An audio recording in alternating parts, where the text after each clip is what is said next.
My parents took me to court for buying a house. They said, "That house belongs to your sister." They didn't expect my response. So nothing in my family stayed the same again. It was the kind of betrayal I never thought I'd experience. Not from them. Not from the people who raised me, who I thought loved me. But here I was, standing in a courtroom, looking at my family, my father, my mother, my sister, all of them staring back at me like I would done something wrong. And I realized something. This was the moment everything in my life had shifted. The people I thought I could count on had turned into strangers. I've always worked hard. I don't have much, but I've always made the most of what I earned. 6 years of saving, no vacations, no impulse buys, lunches packed from home every day. Every bonus went straight into my savings account. I thought that if I worked hard enough, stayed quiet enough, and never asked for more than I'd earned, I could carve out a life that was just mine. A life I could call my own. I remember the first time I told my family about the house. I'd finally saved enough for the down payment. It wasn't anything special, but it was mine. A 2-story house on the edge of town. Nothing glamorous. Just a place where I could breathe, where I could be myself without feeling like I was constantly under someone else's thumb. I had worked so hard for it. When I told my parents, Rosalind, my mother, clapped her hands together, as if she'd been waiting her whole life to hear this. "Oh, sweetheart, we're so proud of you," she said, lighting candles on the dinner table like it was some kind of celebration. Malcolm, my father, gave me a single nod, the kind that always felt like a stamp of approval. "Smart, if you do it right," he said, his voice flat but approving.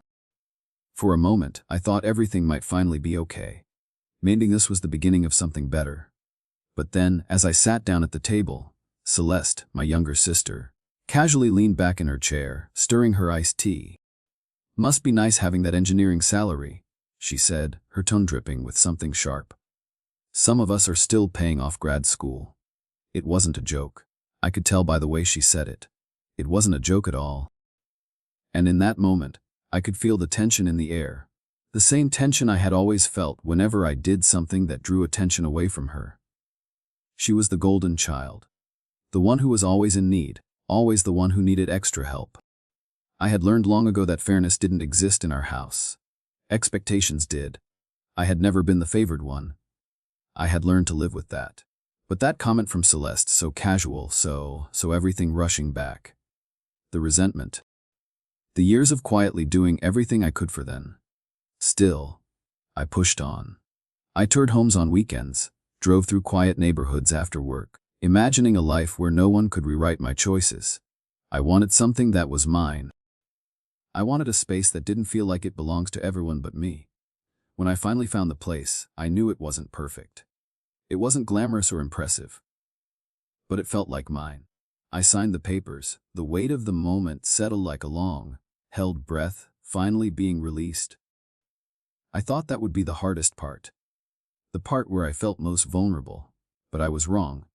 3 days after closing on the house, I was sitting on my living room floor, surrounded by half-open boxes, trying to put my life together in a new space. My phone buzzed non-stop, the vibration sending a jolt my tired body. I ignored it at first. But when Mara's name flashed on the screen, I felt a knot tighten in my stomach. She sent me a screenshot. It was Celeste's post on social media, comedic, public, dripping with self-pity.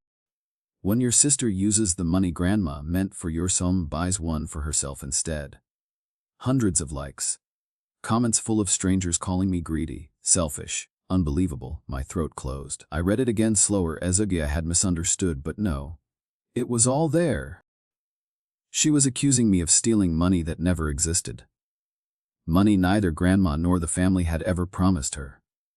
And that was when I knew the house wasn't just a house anymore. It was the spark that would burn every illusion I had life at what my family really was. I stared at my phone, numb with disbelief. Before I could call Mara, the phone rang again. "Dad." I hesitated, then answered. "Hello," I said, my voice barely a whisper. Malcolm's voice came through the line, flat, official. "We've in Eloise. We need to discuss the situation with the house." "What situation?" I asked, confusion creeping in my voice. Rosalind's voice floated in from the background. "Sweetheart, you know what this is about." "No," I said, my heart racing. "I don't." Malcolm exhaled sharply. Your mother and have spoken with an attorney. The funds designated for Celeste's future home were meant to her. You knew that. My heart slammed against my ribs. What are you talking about? I asked, my voice shaking. There was never any designated money. I bought this house with my own savings. Silence. Then Malcolm dropped the bomb. That house belongs to your sister. I sank onto the nearest stair, the weight of his words crushing me. Dad, this is insane. There is no agreement, no fund, I said, my voice shaking with anger. You're taking me to court over nothing. Rosalind's voice came in thick with disappointment. Would just want to make things right for your sister. She deserves this. You can buy another one. Another one. Just like that. Like 6 years of sacrifice meant nothing. I couldn't move. My phone slipped from my hand and clattered onto the floor, but I barely noticed. My mind was spinning, trying to process what had just happened. It felt like the ground beneath me had shifted, and I was suddenly falling, unable to catch myself. Malcolm had always been like this, assertive, determined, and cold when it suited him. But this was beyond anything I had ever expected. I had known he could be stubborn, even cruel at times, but this felt like something deeper. The words he'd spoken were final, as if no amount of argument could change his mind. That house belongs to your sister. I looked around my new living room, the place I had worked so hard for, the place I thought was mine. The boxes scattered around me, half unpacked, felt like an illusion now, as though I was just playing pretend in a home I hadn't earned. Celeste was right, wasn't she? Maybe I had taken something that was never really mine to begin with. The weight of the phone call pressed on my chest. You can buy another one, Rosalind had said, as if my 6 years of sacrifice meant nothing. I could almost hear the faint hum of my mother's voice, dripping with disappointment and guilt. That familiar guilt I had grown used to growing up, the kind that kept me quiet, kept me in line. I pulled myself up from the stair and wandered into the kitchen, needing something to do, needing to shake the cold feeling that had settled over me. The soft hum of the refrigerator and the stillness of made everything feel unreal. The house had felt like a haven, a quiet place where could be without someone's expectations crushing me. But now it felt like a battlefield, the air heavy with the looming weight of what was to come. My parents had just declared war on me, and I had no idea how to fight back. I paced around the kitchen, trying to gather my thoughts, but the anger was starting to rise again, thick and hot in my chest. How could they do this? How could they take something I had worked so hard for and claim it was never mine? The hours I'd put in at work, the overtime, the weekend spent buried in spreadsheets and reports, and for what? To have it all swept away by a claim that was based on nothing but a lie. I grabbed the nearest mug, filled it with water, and let it sit there, still in my hand. I didn't want to drink it, didn't want to do anything. I just wanted to scream. But I couldn't scream. Not yet. I needed to think. I needed to get out of my own head. So, I called Mara. Mara had always been there for me, even when everything else was falling apart. She was my closest friend, the one person who had never made me feel like I owed them something. She wasn't part of my family, but sometimes it felt like she understood me better than anyone else. Hey, what's going on? Mara's voice was soft, but I could tell she knew something was wrong. I didn't even need to say anything. She must have heard the way I had answered the phone, or maybe it was the silence on the other end. I could almost feel her sitting on the other end, waiting for me to speak. They're suing me, I said, the words come in a rush. My parents. They're taking me to court over the house. There was a pause on the other end, and for a moment, I wondered if she had hung up. But then she spoke, her voice calm but laced with concern. What? That's insane. What are they saying? They're claiming the house belongs to Celeste, I said, still trying to wrap my head around the words. That it was meant for her all along. That I took something that was never mine. I felt my breath catch in my throat as I said it out loud. It didn't make sense. None of it did. You've got to be kidding me, Mara said. That's just messed up. They can't do that. I don't know, I said, my voice cracking. But they're going to try. They're already talking about filing the paperwork. They've got lawyers involved. There was a long pause before Mara spoke again. Look, you're not crazy. They're not just doing this for no reason, but you can't let them walk all over you. You've worked too hard for this. I leaned against the counter, letting her words sink in. I don't even know what to do anymore. I thought I was doing everything right. I thought this was mine. I earned this. I know you did, Mara said firmly. And you're not going to lose it. You're going to fight for it. But first, you need to get some legal help. You need someone who knows what they're doing. They can't just claim a house belongs to someone because they said so. I closed my eyes for a moment, taking a deep breath. Yeah, I said, a little more calmly. Yeah, you're right. I need to fight back. Mara didn't hesitate. Good. I'll help you find someone. Don't make any decisions until you talk to a lawyer. We'll figure this out. I don't even know where to start, I admitted. Start by getting someone who can handle this. We'll figure out the rest, she said. You're not in this alone. Her words were the first real reassurance I had felt in hours. I wasn't alone. But the truth still hung heavy in the air. My parents, the people I had always tried to please, had turned on me. They had taken what was supposed to be mine and twisted it into something else, something I didn't even recognize. And now, they were going to fight me for it. I wasn't ready for the battle that was coming. But I was going to have to be. For the first time in my life, I wasn't going to let them control me. I wasn't going to let them take what was mine. I had fought for this, and I was going to make sure it stayed mine. I hung up the phone and stared out the window, my mind racing with the reality of what was coming. But something else stirred inside me too, a spark of that hadn't been there before. If they wanted a fight, they were going to get one. And I wasn't going down without a battle. The next few days blurred together in a haze of disbelief and frustration. I couldn't shake the feeling that my life was being turned side down by people who were supposed to be my family. Everything I thought I knew about them felt like a lie. And now, they were going to take me to court. The shock of it settled in slowly, creeping under my skin, leaving a cold numbness in its wake. My father had always been rigid, but I never thought he'd be capable of this, turning on me, willing to strip away everything I had worked for, just to give it to Celeste. I spent hours on the phone with Mara, going over my options. She was relentless in her support, always reminding me that I wasn't alone in this. But it didn't make the sting of betrayal any less painful. Every time I tried to imagine what my parents were thinking, I came up empty. How could they just take everything I earned and claim it was never mine? I wasn't some child who needed to be saved. I was an adult who had worked for this house, who had sacrificed so much to get here. That night as I sat in my kitchen, the dim light of the OHEP lamp casting long shadows across the room, the phone rang again. It was my father. I let it ring for a moment before picking up, my stomach sinking at the thought of what might come next. Hello. My voice was tight, careful. Eloise, we need to talk about the house. Malcolm's voice came through, flat and firm. As if everything was still normal.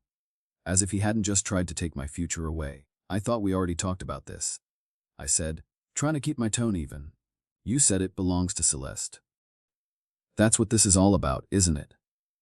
There was a long pause before he spoke again. This isn't just about the house, Eloise. It's about the future of the family. Celeste has been planning for this. You know that. I shook my head even though I knew he couldn't see me. What future? There was no plan. I didn't take anything from her. You don't understand, he said, his voice rising just slightly. This was always supposed to go to her. She needs it. You've had your turn. My chest tightened. My turn. I've worked for everything I have. I earned this. You need to let it go, he said, his tone cold, final. You'll have other opportunities. But this is not the one you need to fight for. My anger flared. This is my home, my life, and you can't just decide it belongs to someone else. It's not that simple, Eloise, he replied. We've already made the decision. We're filing the paperwork tomorrow. I could feel the walls closing in around me. You're taking me to court over a house. My voice was barely above a whisper.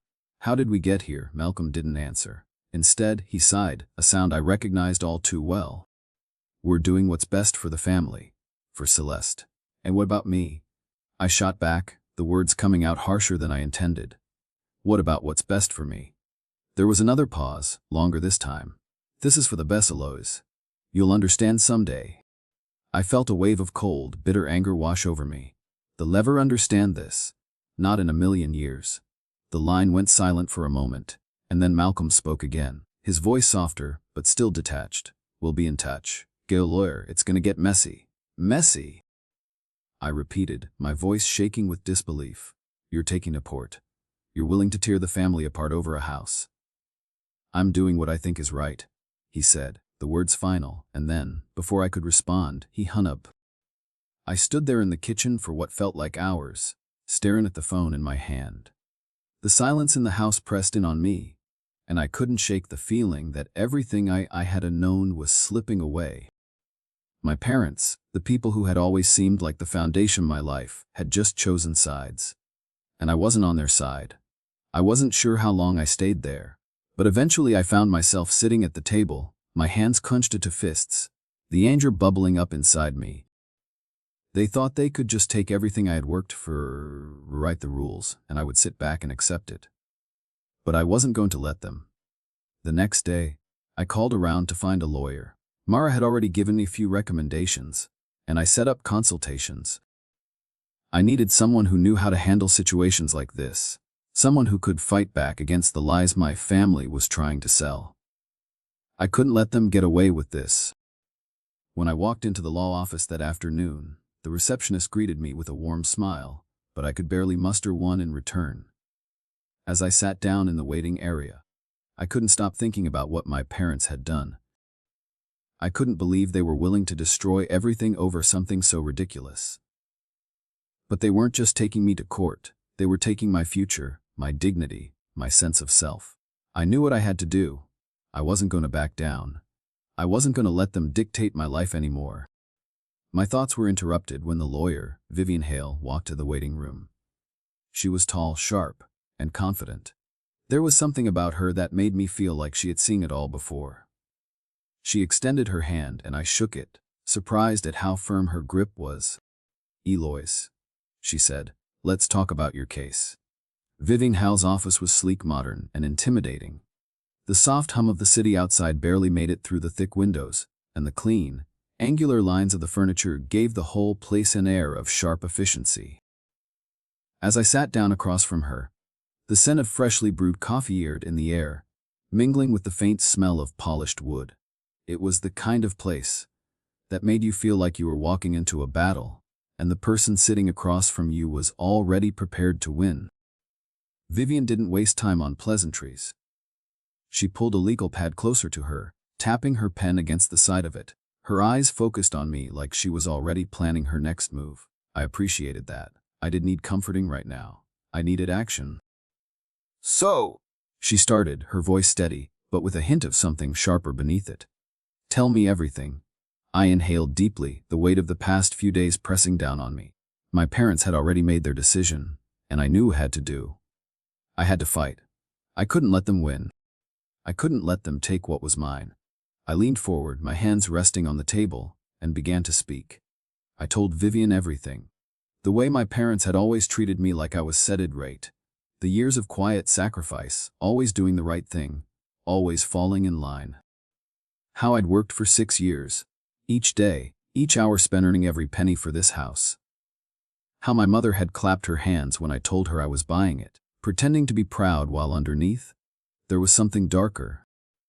How my sister, Celeste, had always been the golden child, the one who could do no wrong while I was left to pick up the pieces. And now they're taking me to court. I finished, my voice almost a whisper. They're claiming the house belongs to Celeste. They're saying it was meant for her all along. Vivian nodded, taking in every word. She didn't seem shocked or even surprised. She was listening, processing, already working through the layers of this mess. "Tell me about the house," she said, her pen poised over the legal pad. "How did you buy it?" I went through the details, how I'd saved every bonus, or penny I could spare from my engineering job. How I'd taken on extra work when I could, skipping vacations, never splurging. Every decision I'd made had been with this goal in mind, a place that was mine. I could still feel the weight of the contract in my hand as I signed the papers. The house wasn't glamorous, it wasn't luxurious, but it was mine. And that made it everything. "Do you have the payment records?" Vivian asked, her tone shifting slightly. "Anything that proves this was all your own money?" "Every single deposit," I said, my voice gaining strength. "I've kept everything. Bank statements, savings logs, my pay stubs, it's all here. Vivian's lips twitched into a small smile. We'll need those. But we're going to need more than just documents. I frowned, confused. Witnesses for what? For the will, she said, leaning back in her chair, steepling her fingers.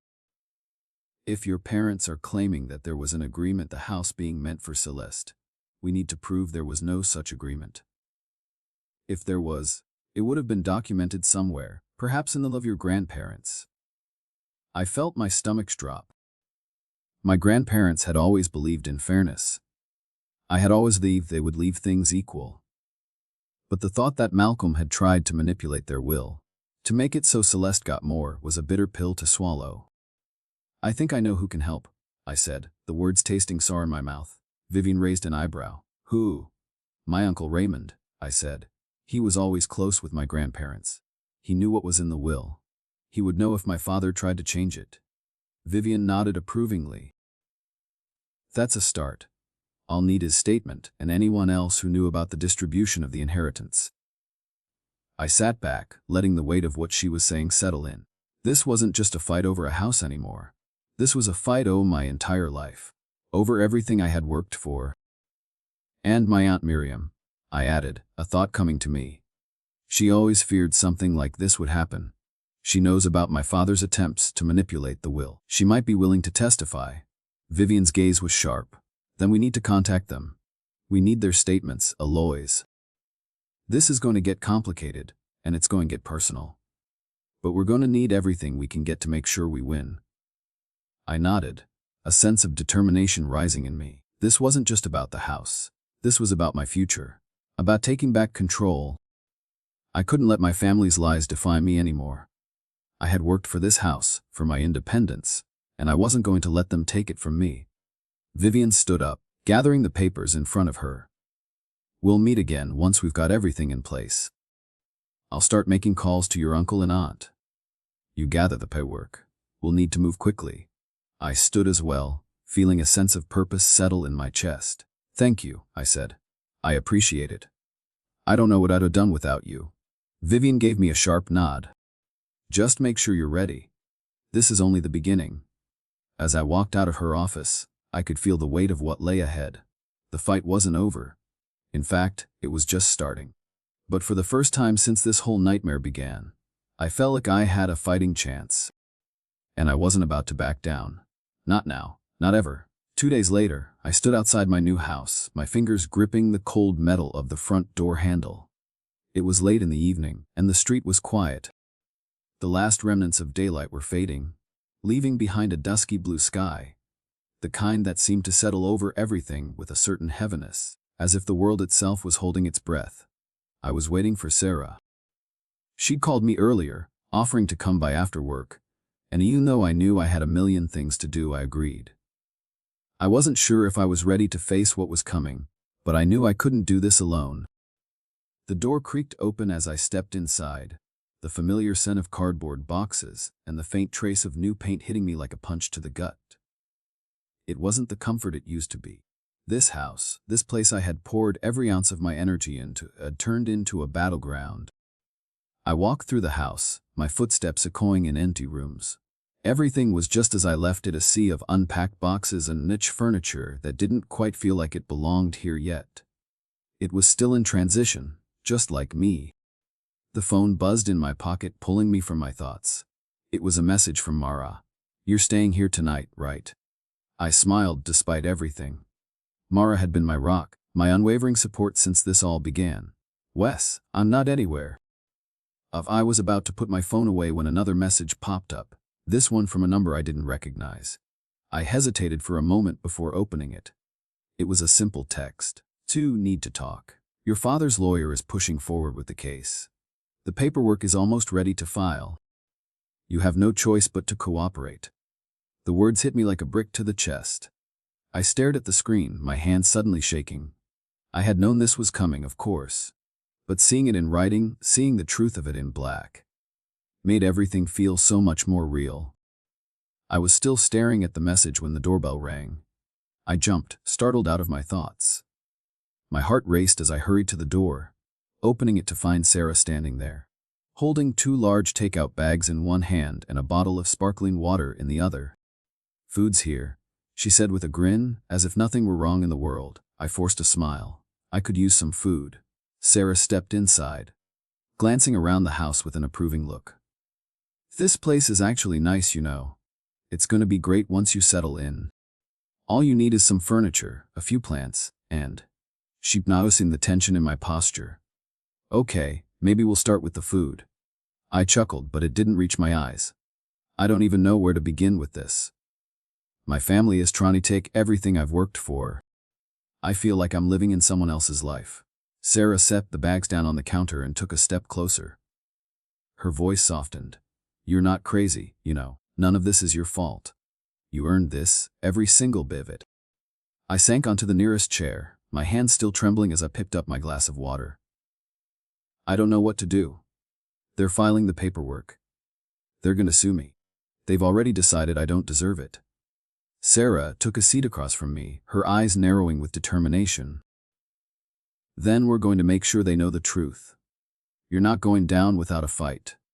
Her words were simple, but they grounded me in a way I didn't expect. For the first time since the whole mess began, I felt like maybe I could fight back. Maybe I could win.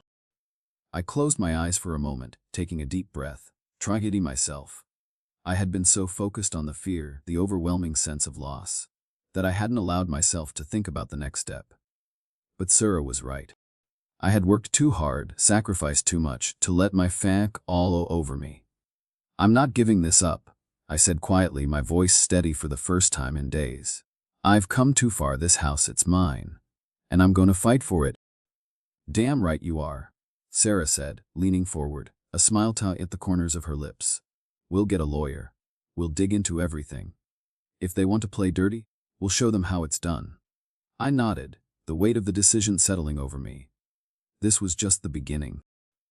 The next few weeks, maybe months, were going to be hell. The thought of facing my family in court, of airing all the dirty laundry in front of a judge, made my stomach churn. But it didn't matter. I couldn't let them win. I couldn't then take what was mine. The doorbell rang again and I looked up startled. "Who else is here?" Sarah raised an eyebrow. "You're not expecting anyone."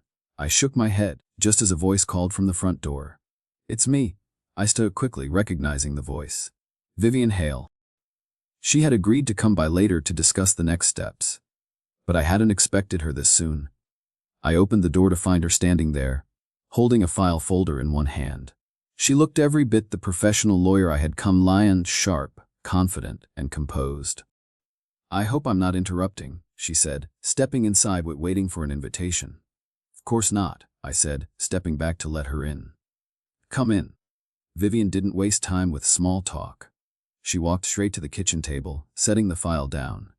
"I've spoken to your Uncle Raymond. He's willing to testify. Aunt Miriam is still on the fence, but I think we can get her statement as well." I let out a breath I didn't realize I had been holding. "Thank you," I said, my voice thick with relief. Vivian nodded, flipping open a file. "We've got a solid case. But it's going to take more than just paperwork. We need to show the court that this claim about the house is pure fiction. That's where you come in, Eloise. We need you to be strong, to stay focused. This is going to get ugly." "I can handle it," I said, surprising myself with how firm my voice was. I hadn't expected to feel this sure of anything in the last few days. But as I looked around the room, at the house that had become symbol of everything I had fought for, I knew there was no going back. I wasn't just fighting for a house. I was fighting for my life, my choices, my future. Vivian met my gaze. "Good. Then let's get to work." And for the first time in days, I felt the beginnings of something I hadn't felt a long time: hope. The courthouse was nothing like I had imagined. It was sterile, cold, and smelled faintly of old paper and cleaning supplies. The high ceilings loomed above us, echoing the sound of footsteps on the polished marble floors.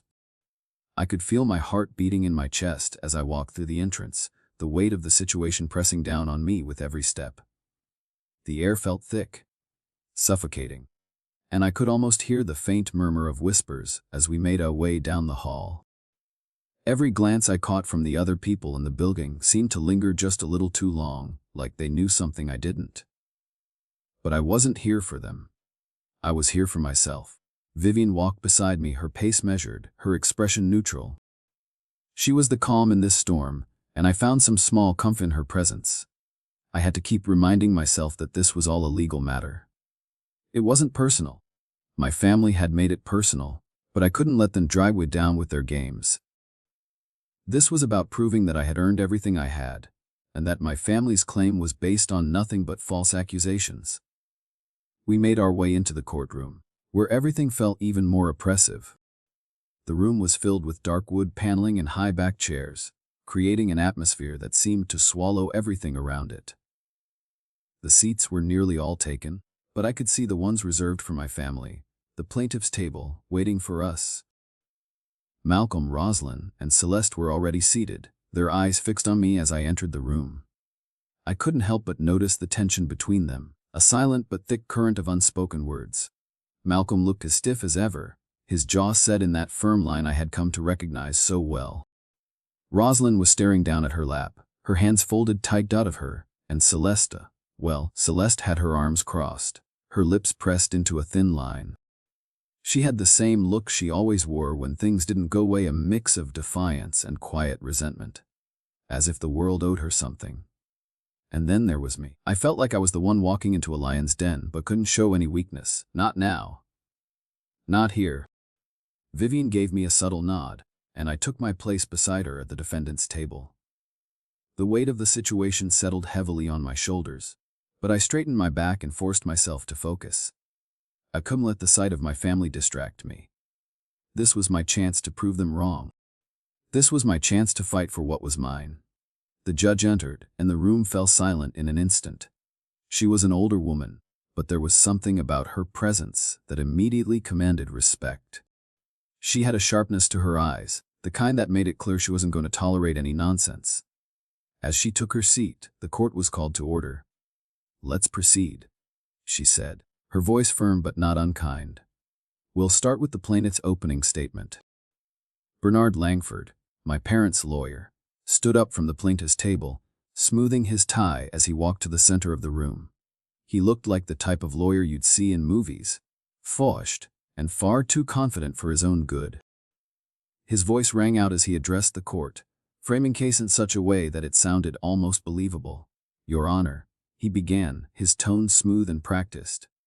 "This case concerns a verbal family agreement that was made regarding the inheritance of property. The defendant, Miss Eloise, violated that agreement when she purchased the house in question, taking what was rightfully intended for her sister, Celeste." He turned toward me as he spoke, his eyes narrowing as if trying to make me the villain in this story. "We are here today to ensure that justice is served and that the rightful owner of the property, Celeste, is given what she is owed." The words hit me like a punch in the gut. I could feel my stomach tighten as I looked around the room, trying to maintain my composure. My father's gaze met mine, his expression cold, and for the first time in my life, I felt like a complete stranger to him. Rosalind didn't even look at me. She was staring at her hands, her fingers twisting together nervously. And Celeste was looking at me with something close to contempt, as if I was the one who had wronged her, not the other way around. I took a deep breath, trying to calm the anger bubbling up inside me. This wasn't just about the house anymore. This was about everything. About the years of quiet sacrifices, the expectations that were forced on me, and the way my family had always made me feel like I wasn't enough. Now they were trying to take everything I had fought for, and I couldn't let them. Vivian stood up next, her presence commanding just as much tension as Bernard's, but in a way that felt more solid. She didn't need to raise her voice or make dramatic gestures to be heard. She simply walked to the center of the room, her steps measured, and addressed the court with the same calm authority she had shown when we first met. "Your Honor," Vivian began, "the claim presented by the plaintiffs rests entirely on an unsubstantiated verbal agreement that has no evidence, no documentation, and no support. The defendant, Miss Eloise, purchased her home with 6 years of earned income, documented in full through bank statements, pay stubs, and savings logs. Every dollar used to purchase this property came from her hard work and her sacrifice." She turned to face the plaintiff's table, her eyes meeting Bernard's with a steady gaze. "There was no agreement. There was no promise, and there is no evidence to support the claim that Miss did anything wrong. The defendant's actions were entirely lawful, and her purchase of a home was made with her own money. The tension in the room seemed to shift slightly. Bernard shifted uncomfortably in his seat, and I could see I didn't have an immediate rebuttal. Vivian's confidence in the facts, in the truth, was like a shield around me. I felt the anger begin to dissipate, replaced by a quiet sense of power. I had proof on my side. I had my truth. And this time, it wasn't just my word against theirs. Vivian continued, outlining the evidence we had gathered, statements from Uncle Raymond and Aunt Miriam, the detailed bank records, the savings logs, the email exchanges confirming the absence of any inheritance arrangement. Every piece of the puzzle was falling into place, and I began to feel like we might actually have a chance at winning this. The judge, who had been silently observing, finally spoke. "I believe we have enough to proceed," she said, her voice firm. "We'll continue with the testimonies." The courtroom fell into a tense silence as Vivian and I took our seats. The battle had officially begun. I was no longer just defending a house. I was defending my life, my choices, and everything I had worked for. And I wasn't going to let them take it from me. The courtroom was silent as the judge nodded for Bernard Lanford to proceed with his next witness. My stomach churned with a mixture of anxiety and anger, but I forced myself to focus. This was the turning point. This was where my life, my hard work, was either going to be validated or ripped away. I had to stay strong. For the first time, I felt the full weight of it I was up against, the power of my family, the lies they'd built up over the years, and the cold indifference they had toward the truth. Bernard called my father Malcolm to the stand. My breath caught in my throat as he stood, his movements deliberate, as if the weight of the moment was beginning to settle in on him too. He took his seat in the witness chair, his posture as rigid as always, his eyes darting around the room. I could see the tension in his jaw, the subtle twitch of hands as he clasped them together. "Mr. Malcolm, let's begin with your statement," Bernard said smoothly, adjusting his glasses and speaking with the kind of authority I come to associate with everything my father represented. "Can you explain the nature of the family agreement concerning the house that is the subject of this case?" My father cleared his throat before speaking, his voice thick and controlled. "There was an understanding," he began, his eyes never quite meeting mine. "A verbal agreement, passed down over the years. We always intended for Celeste to have the first house, our family home, passed down through the generations. Eloise. Well, she didn't need it. She had her career, her job. She didn't need to hold on to the family's assets." The words hit me harder than I expected. I could feel my chest tightening, my hands shaking as I clenched them at my sides. It was as if everything I had ever done, everything I had ever worked for, had been reduced to a simple transaction in my father's eyes. It didn't matter that I had spent 6 years saving every penny. It didn't matter that I had worked through weekends, sacrificed vacations, given up parts of my life just to own this one thing. My father was still standing there, presenting me as a mistake, as a misstep. I took a deep breath, forcing myself to stay calm. Vivian hadn't said a word yet, but I knew she was already preparing her counterattack. "Mr. Malcolm," Bernard continued, pushing his advantage, "you're telling this court that there was a family agreement that Eloise was aware of? That she knew the house was meant for Celeste?" Malcolm nodded. "Yes. It was understood by everyone in the family. Celeste needed it. She had always needed more help than Eloise." The mention of my name made my stomach churn. I knew what he was doing. He was painting me as selfish, as the one who had taken was never meant for her. But there was no agreement. There was no conversation about it. There was no truth to any of this. I could see Vivian shift slightly beside me, her posture straight, her gaze unwavering. She stood up slowly, walking toward the witness stand with a kind of deliberate calm that made me feel a little lighter, a little more sure of myself. "Mr. Malcolm," Vivian began, her voice smooth and composed, "you've mentioned a verbal family agreement. Can you explain when this agreement was made, what was said?" Malcolm faltered, shifting uncomfortably in his seat. It wasn't anything formal, just an understanding passed between us. The family knew, it was always meant to be that way. And there's no written documentation. No mention in a legal document, Vivian's words cut through the air like a sharp knife. He paused for a moment before answering. No, it wasn't needed. It was just understood. Vivian didn't flinch. She turned toward the judge, her expression calm but firm. Your Honor, there is no evidence to support the claim that there was any such agreement, verbal or otherwise. No written records, no legal documentation, no witnesses. She turned back to Malcolm, her gaze steady. And as for Celeste needing the house more than Eloise, can you explain what exactly you mean by that? Malcolm's face tightened. Celeste had always struggled. She wasn't as successful as Eloise. She needed help, a stable place to start over. And Eloise. Vivian asked, her voice rising just slightly. What about her? Did she not need a home? Was she not entitled to a place she could call her own, to have something that was entirely hers? Malcolm's expression darkened, but he didn't answer immediately. There was a long silence before he muttered. Eloise did fine. She didn't need what Celeste needed. The words were a slap to my face.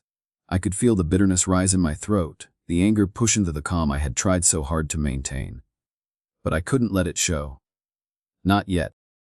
Vivian turned toward the judge, her voice unwavering. Your Honor, there is no legal or moral basis for this claim. Eloise earned the money she used to buy her home. She has the documentation to prove it. There was no agreement, and there was certainly no understanding that would allow the plaintiffs to claim this property. The room was silent for a moment, the weight of her words sinking in. I could feel the tide shifting, slowly but surely, in my favor. The pieces were falling into place. I had worked for this house. I had saved for it. I had earned every square inch of it, and no one, not even my family, could take that away from me. The judge, who had been listening intently, finally spoke. Thank you, Hal. Mr. Malcolm, we will now hear from your next witness. Malcolm's face was hard, but I could see the subtle crack in his composure. The doubt, the uncertainty creeping in. This wasn't going to be as easy as he thought. It wasn't going to be as simple as taking what he thought belonged to Celeste. And as I sat there, listening to the proceedings, I realized something. I wasn't just fighting for a house. I was fighting for my right to choose my own future. To decide my own path. To stand up for myself when no one else would. I wasn't not down. Not now. Not ever. And when the time came, I would make sure that this fight, this battle for my life, was one I won. The courthouse hallway felt unusually quiet as we stepped out of the courtroom. The weight of the proceedings lingered in the air, thick with tension that had built over the past few days. I couldn't remember the last time I'd felt so drained, like every ounce of energy had been sucked from me. But as I walked beside Vivian, I felt a sense of release. It wasn't over yet, but we had done everything we could. The truth was out there, and no matter how hard my family fought, it was clear they were losing ground. The air outside was cooler than I expected, the late afternoon sun hanging low in the sky, casting long shadows on the pavement. I stopped for a moment, just taking it in, the faint rustle of leaves in the trees, the distant sound of traffic. It felt so normal, so ordinary. And yet, everything in my life had changed. We're done here, Vivian said softly, pulling me from my thoughts. She gave me a reassuring smile, but I could see the exhaustion in her eyes. She'd been just as invested in this case as I was. The judge will review the material. But I'm confident it's over. You've done everything right. I nodded, though the words didn't settle the knots in my stomach. It wasn't over until it was officially over. Until I saw the judgment in writing, I wasn't going to let myself relax. Still, hearing Vivian's confidence made me feel like maybe I wasn't losing everything after all. As we made our way to the car, my phone buzzed in my pocket. I pulled it out, expecting a text from Mara. Instead, it was from Raymond, my uncle. I opened it quickly. The case will be dismissed. I'm proud of you. I stared at the message, my breath catching in my throat. I knew Raymond had been prepared to testify for me, but to hear it directly from him, the case will be dismissed, was more than I could process in that moment. My heart beat faster, a strange mix of hope and disbelief flooding through me. Over. Had we actually won? I'll need to make a few calls, Vivian said, pulling my thoughts again. Stay close. I'll be in touch when the judgment is finalized. But Eloise, I think we've got this. I really do. Thanks, I whispered, my voice tight. I can't believe this is actually happening. We parted ways outside the courthouse, and as I walked to car, I could feel the world shifting around me. I wasn't sure how to process everything just yet, but one thing was clear: this fight was mine, this house was mine, and no one, not even my family, could take that away from me. I drove home in a daze, the streets outside moving by a blur, my mind racing with what had happened in the courtroom. It was surreal. Just a few weeks ago, I never would have imagined that I'd be standing there, facing my family, fighting for something that was supposed to be mine in the first place. But now, the victory felt close, so close that I almost didn't believe it. When I arrived home, the house was quiet. Too quiet. The silence pressed in on me, making the walls feel smaller, like the house was holding its breath, waiting for something. I stepped inside, shutting the door behind me with a soft click. The boxes were still stacked in the corners, the unpacked items staring at me from every direction, a reminder of everything that had been put on hold during this battle. But as I stood there in the entryway, it felt different now. It wasn't just a house anymore, it was a symbol of everything I fought for, everything I had rebuilt. It was mine. My phone buzzed again, and I picked it up, expecting another message from Vivian. But this time, you did it. You won. The words hit me like a wave, and for the first time in weeks I let myself breathe. I leaned against the wall, closing my eyes for a moment, letting the rush of relief wash over me. It wasn't just the victory. It was the weight of everything I had been carrying, the anger, the betrayal, the fear finally lifting off my shoulders. I was standing in my own house. A place where I belonged, and it was finally mine, fully, completely. The doorbell rang. I froze for a moment, unsure of who it could be. I hadn't been expecting anyone. I walked cautiously toward the door, peering through the peephole before opening it. Mara stood there, a wide grin on her face, holding a bag of takeout in one hand and a bottle of sparkling soda in the other. "Celebration time," she said with a wink, stepping inside with waiting for an invitation. I couldn't help but laugh, a sound that felt foreign after the tension of the past few days. She set the food down on the counter, giving me a long K. She asked, her tone softening. "I think so," I said, my voice quiet but steady. It's really over." Mara smiled, reaching out to pull me into a hug. "You did it, Eloise. You took back your life." I wrapped my arms around her, letting the comfort of her presence settle over me. "I never thought I'd be here, but I am. And I don't ever want to forget this feeling." "You won," Mara said simply, her voice full of pride. "And you're stronger for it." We stayed like that for a moment, the weight of everything starting to shift, the relief flowing through me. I didn't have to fight anymore. I had won. Not just the case, but my right to live my life on my own terms. As we sat down to eat, I couldn't help but smile. I was finally free. I wasn't just standing in my house, I was standing in my future. And nothing, not even my family, could take that away from me. And for the first time in months, I felt at peace.